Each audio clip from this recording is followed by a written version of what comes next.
Yo. Good morning. Um, good morning, everyone. I hope everybody's good, and I hope you are having a good morning. You've had a good weekend.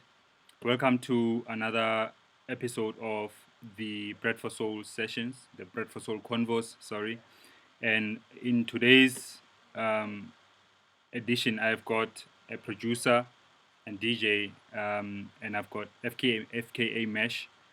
This is someone who started producing at the age of 11 years. Believe it or not, 10, 11 years old. This guy was starting to make music, and I know he went to the Academy of Sound Engineering. But I think most importantly, something to note, this is someone that Ed Jazz once said recently. Ed Jazz, he might have said something like, the future of house is safe, and then put out a picture of FKA Mesh. And I'm really, really inspired by the journey. Firstly, man, welcome and thank you so much for doing this. Thank you, man. Thank you for having me. Yeah, I mean, like for somebody like Ed Jazz to say the future of house is safe, and with a picture of you, it just, for me, in a very short space of time, how do you feel? Like, what does that do to you? How do you feel about statements like those?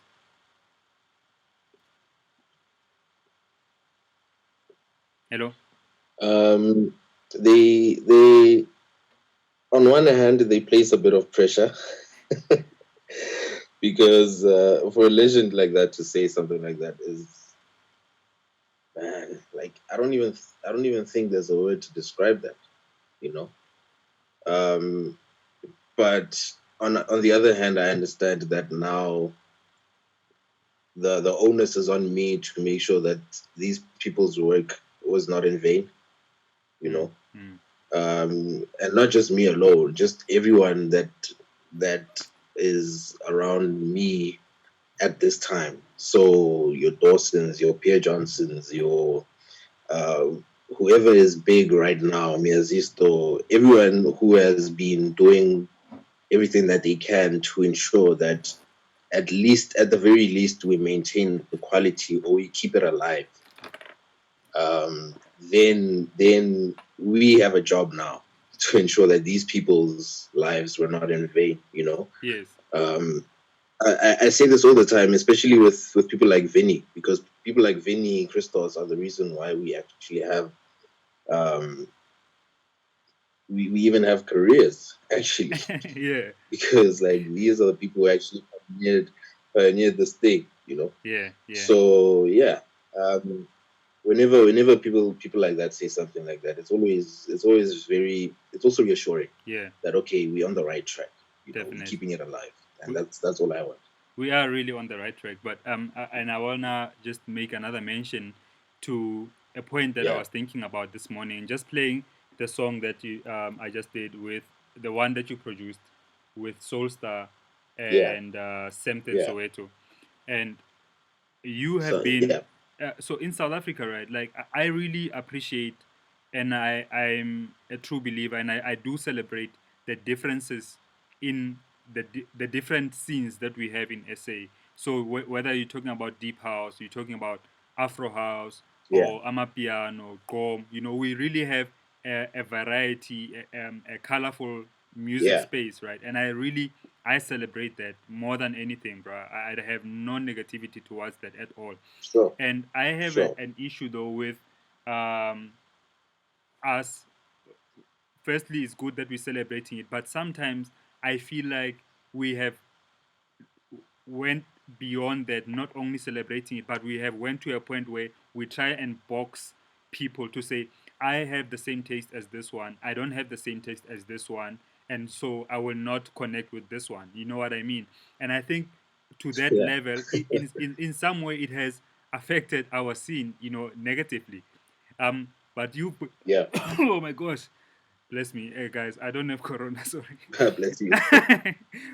But anyway, I, I wanted to mention that you have been one person who has managed to go through different types of scenes and produce music for different types of scenes. What is the thinking behind that, and how have you managed to do it so well?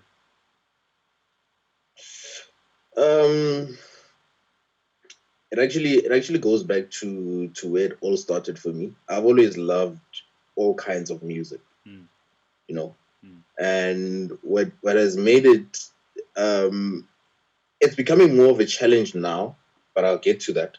What has made it easier for me to be able to make a song like that for Soulstar and still make something like that for myself is because how it all started was I've always been someone who loves music, period.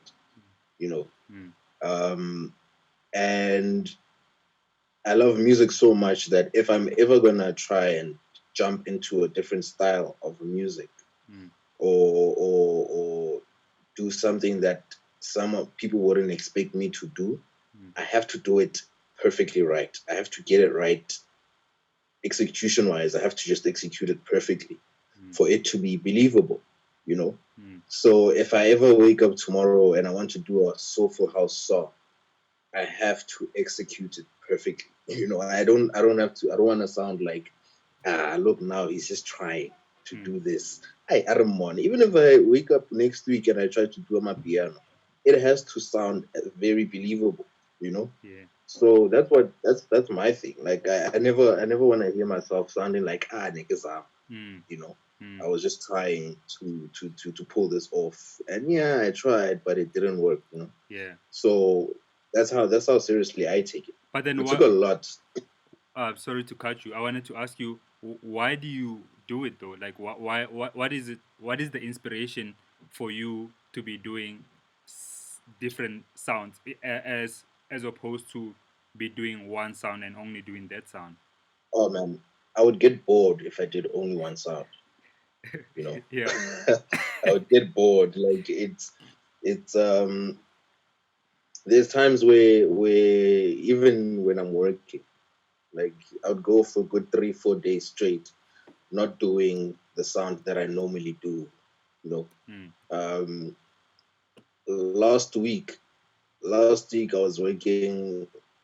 I was doing like some piano style things on my in my time working here, you know. And I don't think I'll release it. No, it's not necessary, you know. Maybe I will. Who knows, you know? But it's always about exploring for me. It's always about like experimenting, finding new ways to do things so that I can contribute to what I normally do, you know. Mm. Yeah. Okay. I hear you, bro. I hear you. I'm with you. But I wanted to make another point regarding Yeah. the South African music scene.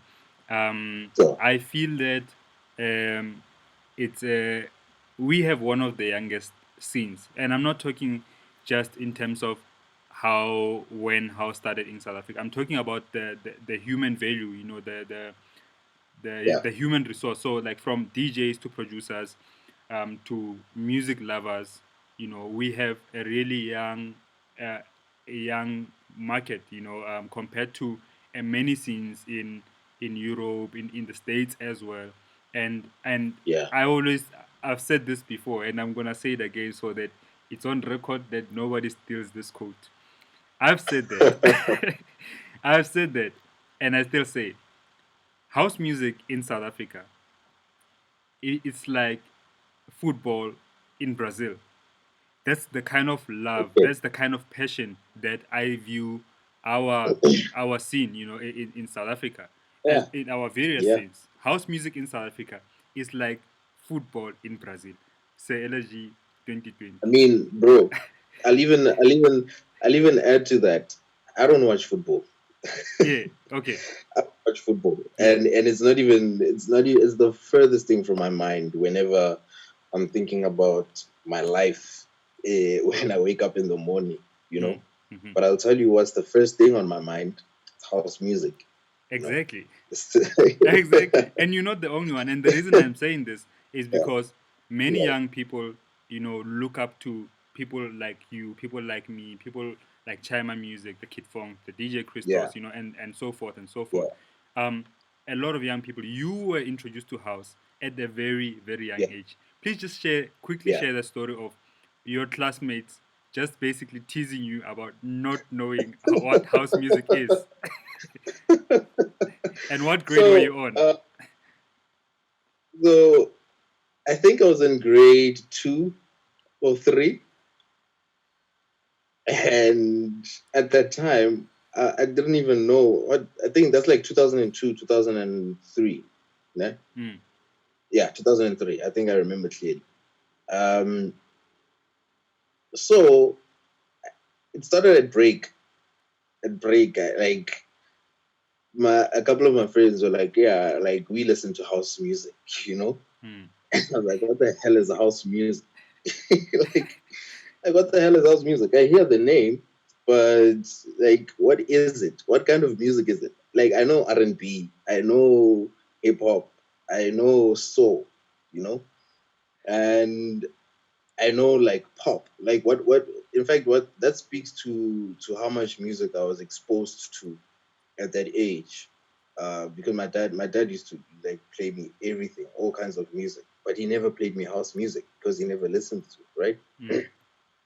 So, like to my schoolmates, I'm like, guys, like, what the hell is house music? You guys are talking about house music, but what is it? What is this thing? And yeah, they're like, bro, you don't know house music. What's wrong with you? And yo, dog, like, So yeah, break your fella, we get into class, and then like teacher gives the lesson, whatever. And then she leaves us to do the work. Then she leaves the class, right? Then one of my friends, White Sahab, guys, this guy doesn't know house music. Oh my god! I'm like, what? You don't know house music? What's wrong with you? You know? Dog. From there, it was done. Like, I like, okay, I need to find out what this house music thing is. Otherwise, I'm screwed. You made it You a know? point. Yeah, Yeah. yeah. Like, I think within a matter of months, I was like the house head. I knew all the songs that were out. I knew songs that were going to come out. Because like there was this guy Una Plomang back opposite from where I stayed. Um, that person Corona, who corona, corona, corona. he was a DJ. Yeah. So he had access to music that I didn't even know was what existed, you know. So like as that thing grew, and also I remember at the time what was popular was Bacardi. Sure. Like Bacardi was starting to make some serious strides in the mainstream. Yeah. So like he had access to that. He had all these kind of songs, Mm. So yeah, it's just started growing, and I think the album that really made it like that solidified house for me at the time was Fresh Flavor 5. Mm. Um, like yeah, that's where it started for me. That's where like my house music journey started, like properly. Mm. Mm. Mm. Okay. Yeah, Um, and I want to go to another point now where, well, yeah, the topic, I told you I was struggling to come up with the topic for the video, but I said decide what yeah, you want to do. I said decide what you want to do yeah. as the topic, because you have Okay. come you have faced 2 or 3 situations where you really had to decide if you want to do music. And I will go back to the first one, which is very interesting to me and quite powerful. But the one of the situations, or 2 of the situations, is you quit your job, right? So you finished school, you finished matric, went to college, studied at ASC, did the 3-year degree or diploma there, and Yeah, then you found yourself yeah. working for ASE as an intern, and then you also found yourself later An working intern. working for a production company, and these were jobs that Mhm. would have seemingly brought you some money. I mean, you were staying at home, you had no expenses, you had no Yeah, frustrations financially, but you sure. decided to quit these jobs, right? Like on the spot, to pursue your music career. But I want to get back to Yeah, the first point where you decided really that you want to make music is after matric. You were a smart guy in high school, and you could have potentially have had a bursary to go study engineering. And yeah. so here comes a point in your life where you are faced with a letter to say motivate why you wanna study this Bro. this why you wanna study this engineering field, and what happened after that. Yeah. Well, yeah, that story is always is literally like where everything really began for me, you know. Granted, I had started making music probably 6 years before that, and I was doing it like all the time.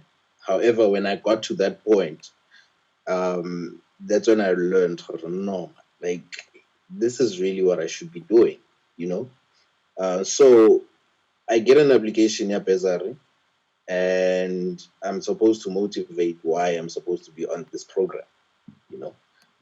And all I could think of was every reason why I shouldn't be doing that thing, you know. Yeah.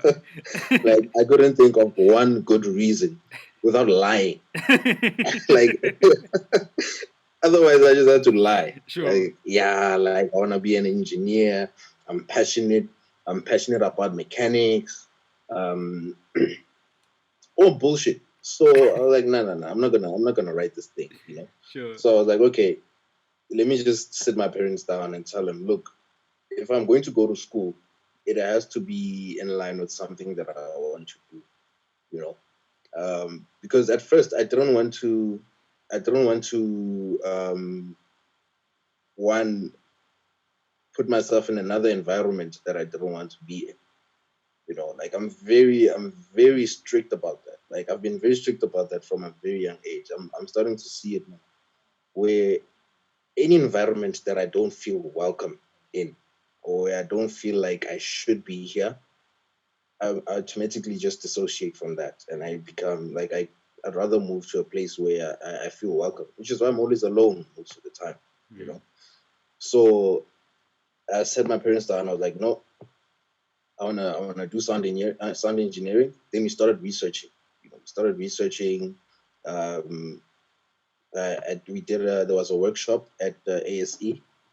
Took my dad there, and it convinced him because he loves music. He loves like electronics. He likes all that stuff. Mm. So yeah, once I convinced him, it was half the battle won. Sure. Then now I had to convince my mom.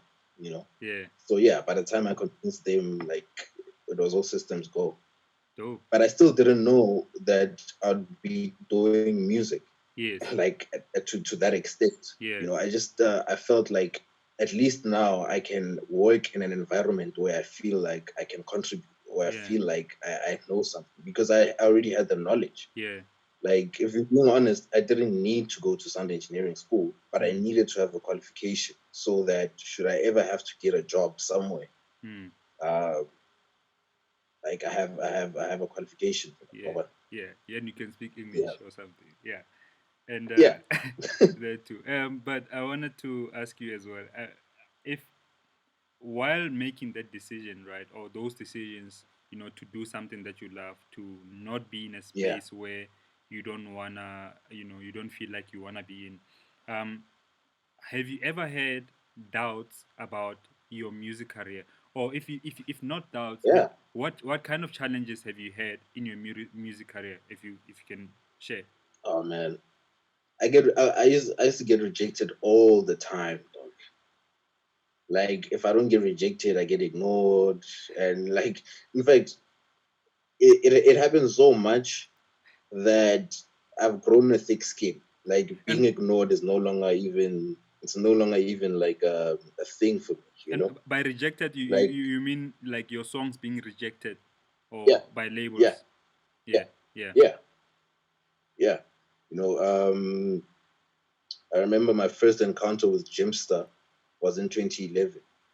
Sent him a demo. He was like, "Yeah, nah, sounds unfinished. You know, like like please send like work that is finished next time." And then that was the last time I ever had any conversation with him.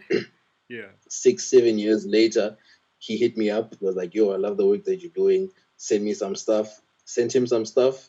He was still like, "Nah, this won't work for the label." you know. Mm. So like yeah, man, like there were times where I feel like this thing is not gonna work out, which is why it was important. It was also important for me to ensure that I get that qualification, because at the back of my mind, like I like being practical about things. You know, I'm not the person who is like, "Ish, yeah, this thing will work out. I'm hopeful." No, I'm practical. I'm like, if this doesn't work out, what's next? you know, Mm. so yeah, even during my college years, I was still trying to get jobs more and more, because I was pretty convinced, Jorge, there's a high chance that this thing might not work. Mm. You know, so what is the plan B? What is your plan C? And if of those plan Bs and Cs, are they still things that you like doing? Mm. You know, Mm. Mm. yeah, I hear you. I mean, I've had a conversation with Ralph Gam on these sessions, and he yeah, was saying that if he came to a point where he decided that if the music doesn't work, if people stop liking his yeah, music, if he somehow stopped getting gigs, not that he was wishing it out into the world, but if yeah, things could happen like that, he would still do yeah, music, but as a hobby, and then probably do yeah, another thing that will giving income, and I think that So on its own, thinking about situations like that, it gives you power as well, because you yeah, suddenly realize that the music is what you love to do, but the music is not really your sure, life. You know what I mean? yeah, If I may put it yeah, like that, like music is what we yeah, all love to do, and we would like to make a yeah, living from music. Everybody would, sure, but if ever things will happen, your life doesn't stop from that, But I want to sure. ask you, how would you then encourage a young someone and out there, like, who's into the music scene, who wants to get in there, who wants to get their songs released on labels, and is constantly getting rejected, besides the fact that they need to get themselves better in terms of production work, but in terms of how Yeah. to deal with the rejection, how would you advise that? Um, I always say this, man. I always take, I always take compliments and insults the same way. You know, at the end of the day, those are just compliments. Those are just the opinions, rather. You know, if someone says they don't like my music, I move on. If they say they like my music, sharp, I take that, but I still move on. You know, the more it happens, the more you just grow a thick skin. you know, um, and I don't know how long it takes to develop a thick skin. Like I think everybody has their own timeline for that. However, developing a thick skin is one of the best things that could ever happen to you. Like second to that is the more you try, the higher your chances of succeeding. You know, and this is not to say you try with the same person all the time. Mm, Look for places where you believe your music will fit. mm, Take it there. You mm, know, mm, um, I didn't start out making deep house per se. Like the way my career was going from I'd say 2010 upwards up until like 2014, I was heading more in the commercial side of things. I loved deep house because that's what I grew up listening to, and my music had a lot of those elements, but it was more on the soulful side of things. So in fact, I was working with a label called Bina Records. mm, So I was producing for Knock Music. I was like doing some remixes for them. So my career was going more in the commercial side of things. So from that, uh, it was more of a thing where I had to I had to learn how to understand where my music fits. You know, so in fact, just to go off on a tangent a bit, there was a time where my music, in fact, it goes back to that point where you asking for it. Is there a point where I didn't believe that it's gonna work out? mm. There was a point where like everything just slowed down for you know, especially that was around 2013, 2014, 2015. Everything just started slowing down, and it's when I actually met you guys. You, Transmix Soul, Cat Like Cat. uh, when I came to do that program thing that you guys had at is it Don't Look Down? Yeah, yeah, yeah. Yeah, it changed my whole perspective on house music and what actually exists, what kind of opportunities exist for us out there, Tell me about and that. that's what. How did it change you? How did it change your perspective? That those moments. So when I got in there, um, I didn't even know there was such a person as Cat Like Cat, right? Get in there, and a couple of my friends around me are like, "Yo, bro, that's Catholic Cat." I'm like, "Okay, Catholic Cat, sharp. Who is that?" Yeah. you know, and and then I heard him play. I was like, "All right, I understand now." you That's know, why. That is why. um, yeah, Yeah. yeah, Then Transmix Soul was there, and just having conversation with him, I understood that there's actually people here who are thinking 5, 10 years ahead of what is currently happening. you know. Mm. And because when I heard the music it was playing, like in those little breaks and things in that studio there, I was like, oh my god! So people like this exist here. I thought this was only like in Europe, you know. It changed my whole perspective. From Mm. there, I started paying more attention to my music. I was like, okay, so the production value can still go up. Mm. The music can still get better, you know. Mm. So I just started improving. Mm. Mm. I hear you, man. And actually, it's also important. Well, not important, but it's moving for me to hear you mention that period, because when I think about it now, Sure. in that studio, during that time, there was Cat Like Cat, there was Transmix Soul, Yeah. there Yeah. was Minjo from Minjo and Essential I, Yeah. and Windows as well. just having different people, or people with the similar love for music in one space, and to Sure. listen to each Sure. other's ideas, it just broadens the way you view things. And I'm saying, Sure. I'm making this point because I want to encourage people to really go out in creating, I would say, some friendships, not necessarily, or we can say Sure. networks, but create an Sure. environment where you can be in, where you can meet other like minded people. And you might be amazed at how different their thinking is for this music thing. And Yeah. it might even spark ideas. Um, Sure. I also want to touch on how quick as FKA Mesh.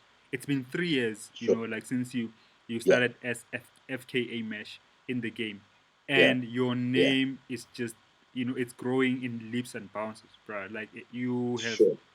you've really really grown. You played in, deep in the city.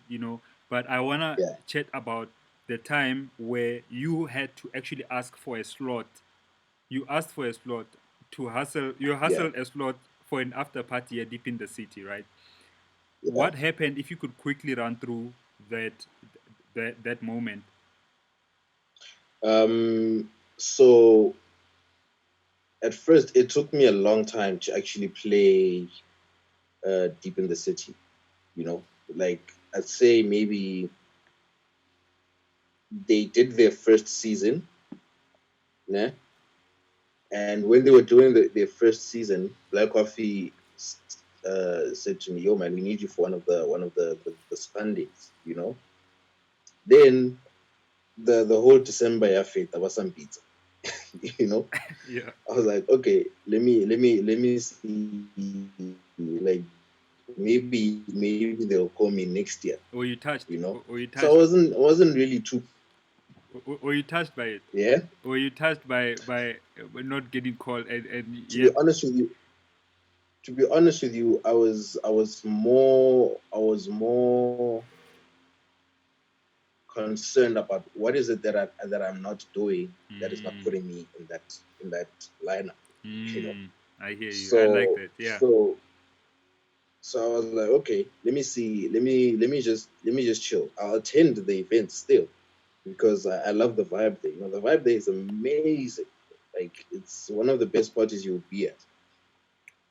I get there all the time. Like I meet the people there, you know. So I start getting to understand for who runs what, who does what here, you know. And I'd say about 2 3 months later, when they were gonna do their last one in, I think it was 2018. Was it 2018? No, the last one that they did for that season year, 2018, was Was last in year around 2019 this time. January or something. 2019 Feb, Okay. March, Yes. probably even April. Né? Mm. I'm like, I say to Black Coffee, yo, I realized that you're doing another one, and I was wondering if maybe I could jump on that lineup.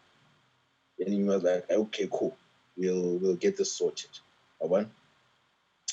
Two, I'd say 2 3 weeks later, I get a text from Euphony. She's like, yo, what are you doing on the 28th of April? Would you like to play go deep in the city? I was like, bro, like You even asking. time and place. Time we're still asking. Yeah. We're still asking. I was like, okay, cool, let's do it, you know? Yeah. Then the day comes and I can wanna line up. They placed me like at the opening set, you know. Yeah. I was like, like, what am I gonna do? Got opening set, Yeah. you know, nobody's there. It's like literally empty. I'm playing to chairs and tables, Mm. you know. Then I was like, okay, fine, it doesn't matter. I'm in anyway, Mm. you know. Let me just use this opportunity as best as I can. You know, so I play there. I meet Ifanix manager. Then I start making conversation there. You know, I'm Mm. like, okay. Then I hear there's an after party. I was like, who's playing at the after party? They're like, we don't know yet. I was like, okay, can I play? One. I like, okay, let me talk to you, Fanik. 5 minutes later, Temba is like, sharp, let's do it. He can play there. Then after that, I go to another gig. Then I come back to deep in the city.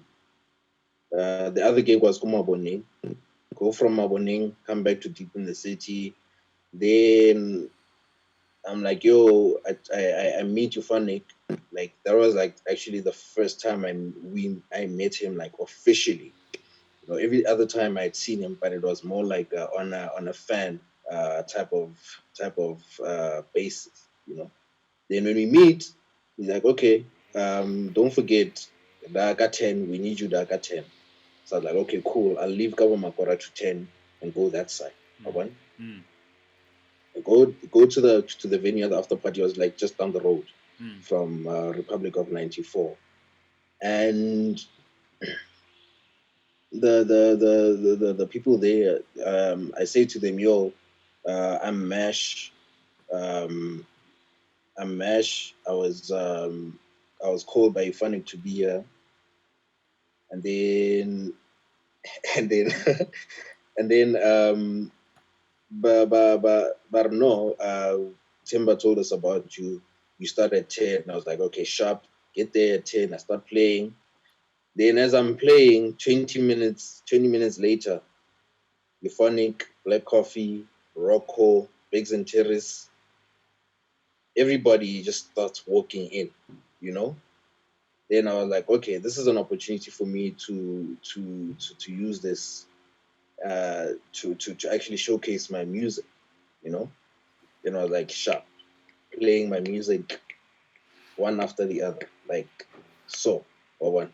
And I was like, if this doesn't get anybody's attention now, I don't think it ever will, because like this is literally I'm the background music for everything that is happening here, Yeah. you know. Yeah. So I was like, nah, let me just play my own stuff, you know. Then Mm. I text him, I'm like, yo, how much time do I have left on this set? He was like, yo, you can play for however long you want to play. I was like, perfect. Play 2 hours straight of my own music. But Mm. I get a everybody's just moving their heads like, yeah, this is vibes, you know. Yeah. So yeah, man. Then yeah, it's been ever since that moment, I've had a great relationship with Deep in the City as a brand, you know, Yeah. because I think I've been called 3 more times to play there, and it's always a great platform, Mm. always. Mm. Yeah, I mean, it is good and very diplomatic to say deep in the city, but you must also say black coffee and timber or euphonic, because like I feel that it's so powerful. I mean, like these are some of the biggest names, who do what we do, you In the know. world, Yeah, in the world as well. yeah, And these are people who are saying to you, come play at our after party, and end up saying we really like your vibe. They're vibing to your music. You know what I mean? It is important to yeah, note. I wanted to just mention on what you just said. I like, bruh, I'm a believer in asking. I always ask for help, yeah, especially when I feel that I can yeah, bring value to a platform or to someone.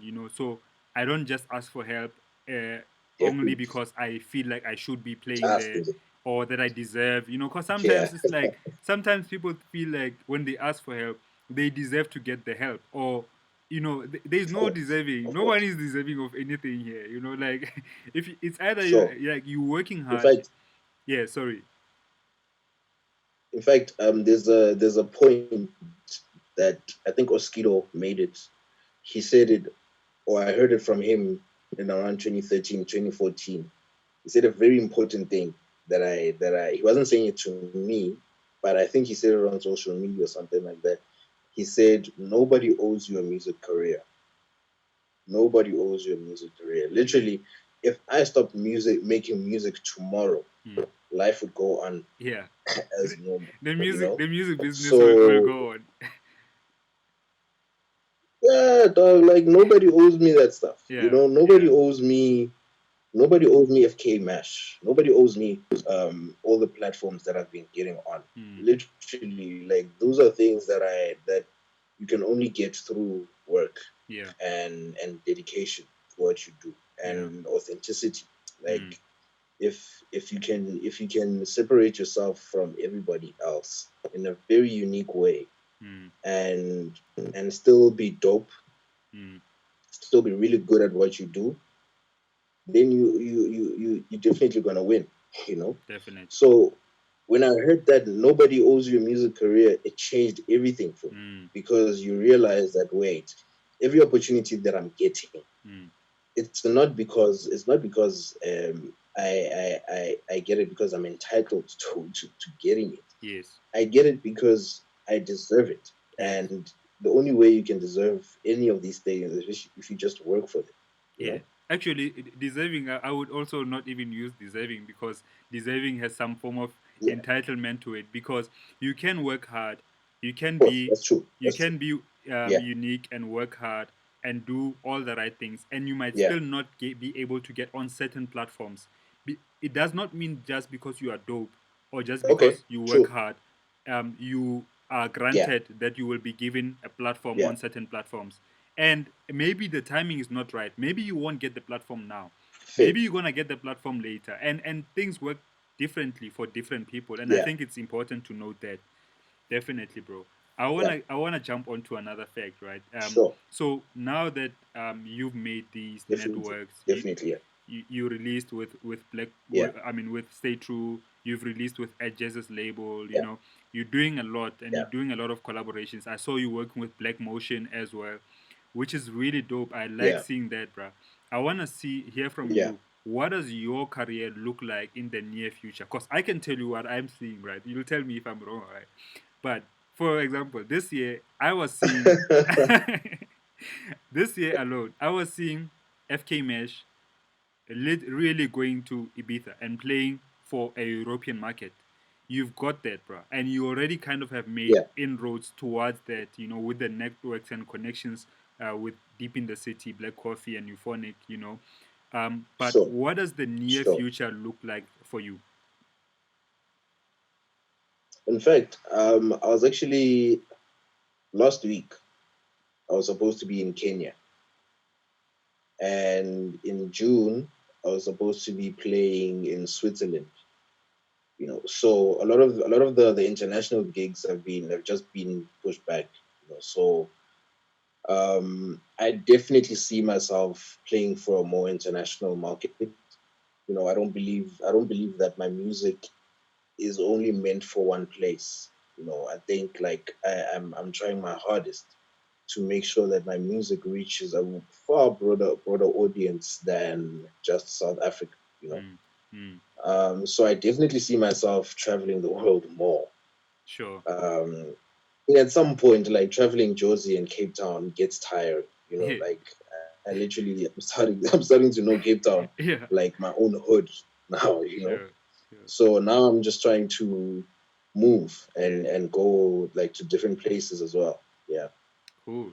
I like that, that's bro. the main thing. Actually, Yeah. that's the main thing. Like just traveling the world. But That's what I want.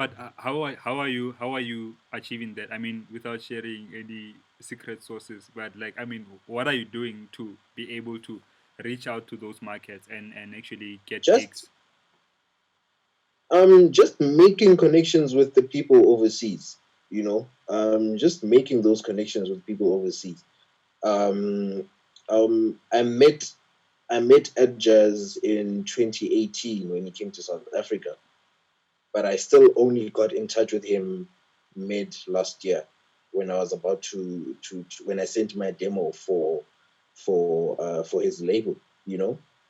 Um, for me, it's always important to meet these people with something tangible, you know, something that actually makes them understand, or no, this person is actually good for our platforms as well. As much as we are giving him a platform to reach another level, Mm. he's also a valuable asset to our platforms, you know. Yeah. So I wasn't gonna get in touch with Edjaz if I didn't have anything to offer to the label, Sure. You bring in value. you know. Yeah. So bring in value all the time, you know. Mm. So that's my thing at this point. Always trying to bring value, always trying to meet those people. Like it goes back to that asking thing, you know, Jorge, if you're gonna ask for opportunities, you still need to you need to have something of value to bring to the table, you know. Mm. So that's what I'm trying to do now, like making whatever connections that I'm making. I just finished a remix for Pablo Bolivar in Spain, and I'm doing more international releases as well, you know. Mm. So there's a label in Kenya called Gondwana. I'm releasing my Abiro remix with them. Um, so you're just building connections with the people overseas, Mm. just to make sure that when you do eventually go there, Mm. there's a market. You know? Damn. Yeah. Bruh, yes, yes. Like you are so inspiring.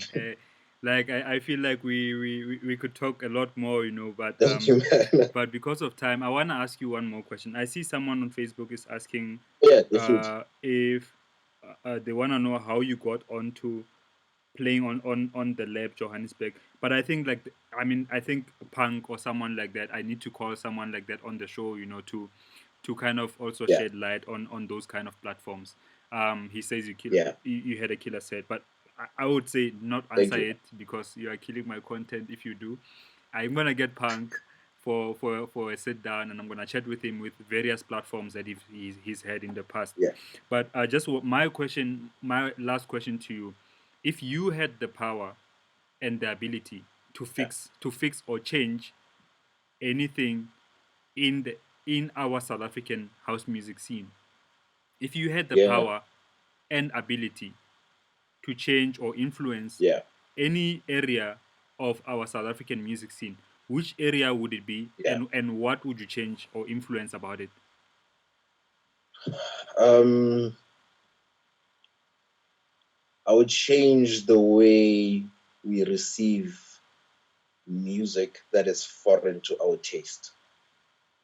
Hmm. So, for example, people in the deep house scene tend to have very very strict views about what house music should be and what it shouldn't be. You know, I'm like, fine, like that's cool, but at the same time, they don't bash me for liking Amapiano. Yeah, You know, yeah, like petty things like that. Like literally, like everyone has their own preference, and you should be able to allow everyone to have their own preference, to have their own taste. In that way, you open your own mind as well. You know, you mm. need to understand what it is that. Okay, give me a second.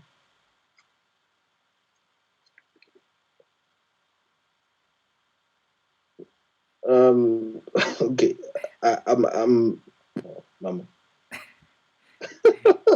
Hello, mom. Yeah, my mom wants my ID number, but wait, okay, here's my ID. Sorry. Okay, so I was saying, yeah, just how people receive music that is different from their taste. It's always discouraging when I see how people like bash each other for what kind of genre this one does, what kind of genre this one doesn't do. Like, oh my god, like I even get sick just thinking about it. Yeah. So yeah, that's why I stay away from Facebook quite a lot these days. It's Yeah. because like the genre was boring, Yeah. you know. So yeah, me, I'm just here for the music, man. Like I hear you. if I get to a gig and the DJ is playing on my piano, like I'm just gonna vibe. They're Yeah. playing hip hop, I'm gonna vibe to whatever is there, Yeah. because I love music that much. Yeah, yeah. No, I'm with Yeah, you. I'm with you definitely on that because I have said this before. It is not that deep, when you talk about genres, yeah, guys. We don't need to be fighting over genres, but like it goes back to the point that I stated at the beginning of our conversation. I said that I love yeah, the fact that, and I love and celebrate the fact that we've got such a colorful scene. You can have a deep house definitely. scene, soulful house, or combine mapiano, deep tech, afro, whatever it may be. I love the color, but what I don't like about how we go beyond that is when we box ourselves in a sense that you have the same taste as this one, you have a different taste to this one, so you don't like this person because you don't have the same music taste, or you don't Yeah, like what this person, you don't need to even like it, like their music, but you should not have any animosity towards somebody who likes or prefers something well, different, you know what I mean? yeah, Yeah, yeah. That's true, man. So yeah, sorry. now I say that to say this, né? In my career, I'm never gonna be the same artist throughout. You know, I believe every artist should grow, and every musician should be given the license to grow. You know, so I wanna make like the music that I wanna make in peace. If I wake up doing my piano tomorrow, let's unrun. That's your that's Don't your own listen to what happiness. you like. That's your own happiness, But I think, Yeah, and we agree on that point. And I will also state that yeah, I'm different to you. Like I'm not gonna do what you do. Well, not say I'm not gonna do it, but currently I'm not doing what you're doing. I'm solely sure, focused on doing soulful music, vocals, live sure, instrumentation, and that's my thing. That's what I like. sure. But I don't have anything against what you do. I can really appreciate what you. I mean, I just played my Yeah. favorite song is the one that I started with from you. My favorite song from you is that Oh Ungowami yeah, by Soul Star. yeah, And it's an important sure. fact to really appreciate. We need to So appreciate yeah, more our diverse culture, musical culture. Just wanna last definitely, point. man. Definitely, Yeah, definitely. sorry. I feel like I'm cutting you short, but I mean you've been talking a lot, but it's my time now. I'm gonna say something. Not to, sorry to cut you off. I'm kidding. But Mbuso Ngubani, a friend of mine, a music man from Durban, he was saying that Yeah. this conversation has been so dope. He does not have a single question towards you, but he all he wants to say is that he's inspired by how you've navigated your career, and personally, he sees you really cracking the international market even more. And I think, man, what do you want to say to that? Um, I'm just grateful, man. I'm grateful for the opportunity to be able to do that. You know, um, I always get asked this question: What are you grateful for? And for me, it's the opportunity to be able to create. And on top of that, it's having people to create for. You Hmm. know, Hmm. not everyone has this, Hmm. and whenever I think about that, I'm always grateful Hmm. because I'm thinking, there's an ear out there that is paying attention to what I have to say musically, Hmm. and Hmm. that's always something to be grateful for. Hmm. Hmm. Bruh. Nah, man. Like I think when once the lockdown is properly over, we're gonna have this conversation again. Once the lockdown is over, We need to have this conversation again, and I hope it's gonna be on TV this time. yeah, yeah. I'm working on this. I'm working on that, bro. But if it's not on TV, I'm not gonna stop doing these things because I feel they Okay, are so. I hope it's gonna be I hope so too. Let me not jinx it. I hope this thing it sure. gets on TV, and I know it will. Yeah. But anyway, bro, thank you so much for sharing this, and thank you for your inspirational journey. I can see Thank you for having me, man. you. I can see you going so far, bro. Like you are going places. You've got a long career ahead of you. Stay creative, and Thank you, man. thank you for this. Yeah, and Thank you, I wanna man. say Thank you. to everyone who's watching, thank you. I hope you thoroughly enjoyed this. I hope you also get something from it that can spark a light of inspiration within you to keep on creating, to keep on going after your goals, and to be open minded as well with the way you go about your goals. And this was episode 8 of these Bread4Soul Convos. Tomorrow I am chatting to DJ Christos. Yeah, so please tune in, please share the video, please tag somebody who might be interested in this video, and let's keep creating, guys. Peace out. Olamesh. Uh-huh. Ne.